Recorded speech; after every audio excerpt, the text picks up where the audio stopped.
Hey guys, and welcome to today's tutorial on another one of my favorite page styles.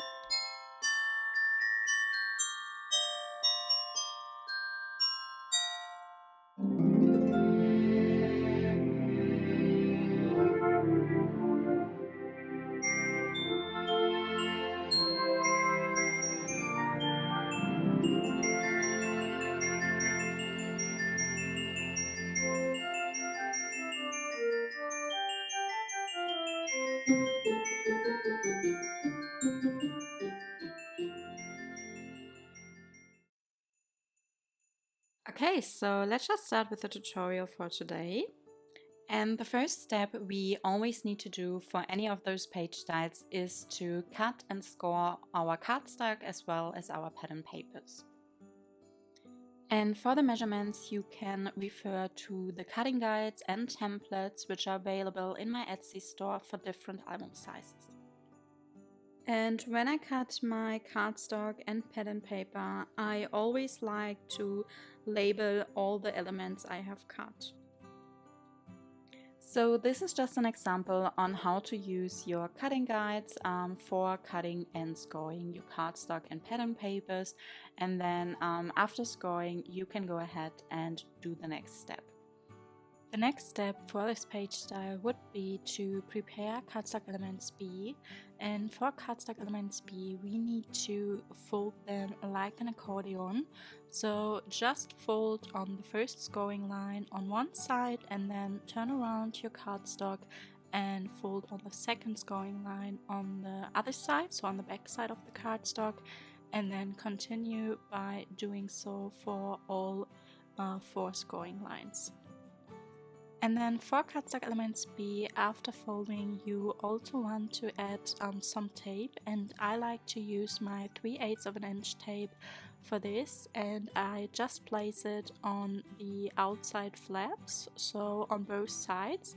So get a piece of tape and then prepare the first cardstock element B and then the second cardstock element B.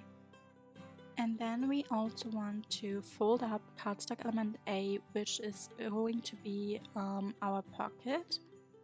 And I didn't really film how I fold my cardstock element A, but you actually want to turn around your cardstock element A, so you want to fold it on the back side, so not the side you scored it, and then just fold it up on the first scoring line, and then the second scoring line is just to have a little bit of dimension, so it's for the bottom of the pocket. And then for the last scoring line, you want to fold this actually down, so that's going to be the flap for the pocket. And after folding cardstock element A, you can continue by also adding the coordinating pattern paper, which is pattern paper A, onto cardstock element A, and you actually want this to be placed on the front side of the pocket. So for adding pattern papers, I always like to use wet glue instead of tape, because when using wet glue you're still able to move around your pattern paper so that you have an even border around your pattern papers. And then you can also cover up the flap of the pocket, so the flap closure, and this is covered with the pattern paper C. So again, just use some wet glue and then place the pattern paper C onto cardstock element A, so on the little flap we have created for the closure.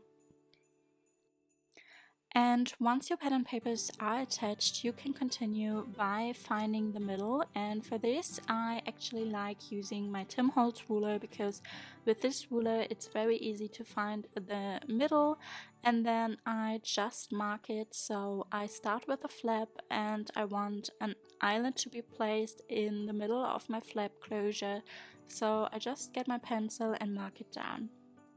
And then I also want to place a second eyelet on the back of the pocket. So again, I use my ruler here to find the middle, and then I also mark it down with my pencil. And then of course, after you have marked where you want your eyelets to be placed, you can get your eyelet setting tool or your hole puncher first. I'm actually using my Ria Memory Keeper's Big Bite here. And then you just want to punch the holes on the positions you have marked. And after you've punched the holes, you would need your eyelets. And for this page style, we actually use white eyelets. So just get your white eyelets and then place the first eyelet in the first hole on the bottom of the pocket. And then for setting the eyelet, you want to be careful because you don't want to set it in completely. So you actually don't want to press your eyelet setting tool all the way down, but instead just attach it very loosely. So make sure that you just press slightly so that your eyelet is still loosely attached, and you would still be able to wrap around your string, which we want to attach in the next step. And then you want to do the same for the second eyelet, which is to be set onto the flap of the pocket. So again, make sure that you just attach it very loosely. And what I like to do then is for the eyelet on the back of the pocket, I actually want to get a piece of tape and then I place it on the back side of the eyelet. And this is actually two reasons. So the first reason is that the back of an eyelet can be very sharp, so I just want to cover it up so it won't like rip on my cardstock or on any photos I place into the pocket. And then also by adding a piece of tape to the back side of this eyelet, you can make sure that it's no longer loosely and moving around. So you actually set it in place with this tape so that you can then easily wrap around your string which we want to attach in the next step. So for the next step, you would need a piece of string and then you just pull it through from the outside through the eyelet on the flap closure. And then for attaching it, I always like to place one piece of tape underneath the string and then a second piece of tape to cover it up. And with the second piece of tape, you can again also make sure that you place it on the back side of the eyelet.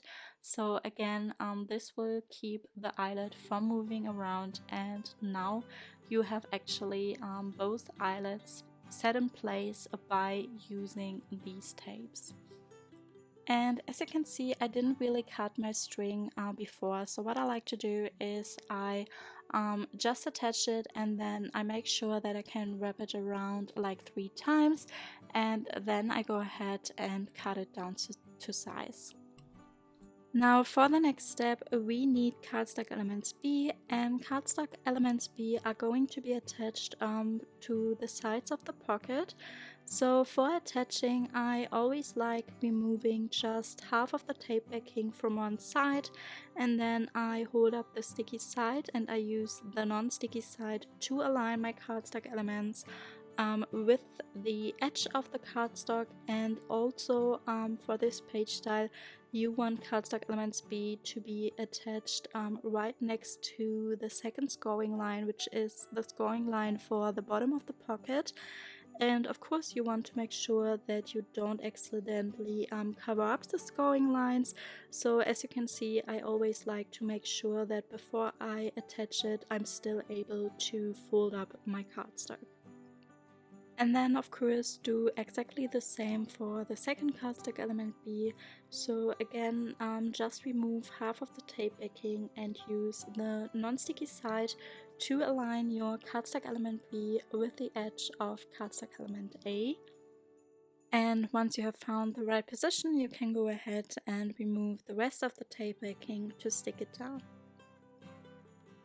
And then you can just remove the tape backing from the other side of cardstock elements B. And in this clip, I actually remove them both at the same time, but I would probably recommend to do them one by one. So remove the first tape backing, and then you can just fold up the pocket and make sure that it's aligned with the edge, so with the edge of cardstock element B. And then I would just carefully remove the second tape backing. So I didn't do that here, and because of that it actually was not that straight. So yeah, I would probably do it one by one for the next time. And then we also want to cover up the inside of the flap closure as well. And for this we would need the second pattern paper C. And again, I use my wet glue here to attach pattern paper C onto cardstock element A. And then we can also attach the pattern paper for the basic page onto the basic page. So now there's only one step left to do to finish up this page style, and this is to actually attach the pocket we have created onto the basic page. And for attaching this pocket, I like using tape, because this is a heavier piece and you don't want to attach this by only using wet glue. So I use my 3/8 of an inch tape here, and I just placed it around the edge of cardstock element A, and then I just remove the whole tape backing at once, and I carefully stick it down to the middle of my basic page.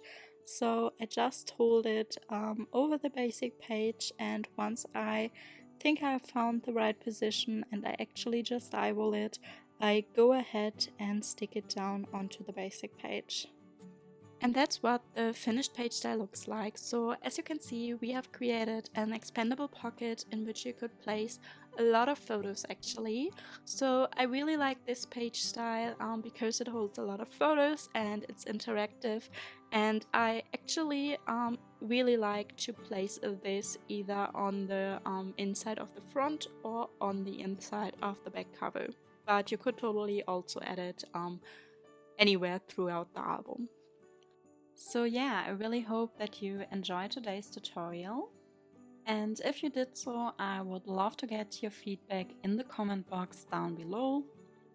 And of course, it would also mean a lot to me if you could give this video a like, a thumbs up, and subscribe to my channel if you haven't already. So I hope that you are having a great day, and I would love to see you in my next video.